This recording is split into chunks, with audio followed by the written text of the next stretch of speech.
14ই আগস্টের রাত সবার চোখে সেদিন স্বাধীনতার খুশি ফুটে উঠেছিল। সংবিধান সভায় সবাই বেঞ্চ বাজিয়ে নিজেদের খুশি জানাচ্ছিলেন। নেহেরুর বক্তৃতার পর সবাই হাততালি দিয়ে স্বাগত জানালো নতুন ভারতকে, যেই ভারতের সব সিদ্ধান্ত হবে এখন ভারতবাসীর নিজেদের।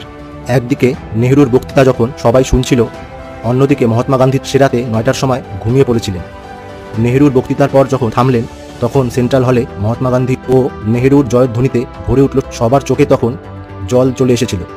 তারপর সুচিতা কৃপলানি, যিনি 1960 সালে উত্তরপ্রদেশের মহিলা মুখ্যমন্ত্রী ছিলেন, তিনি প্রথমে আল্লামা ইকবালের গান সারে জাহাঁ সে আচ্ছা ও পরে বঙ্কিমচন্দ্র চট্টোপাধ্যায়ের গান বন্দে মাতরম গানটি গেয়েছিলেন।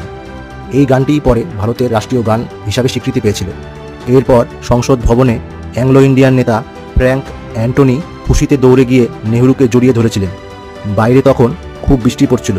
সেই বৃষ্টিতে সংসদ ভবনের বাইরে জমা হওয়া হাজারো লোকের ভিড়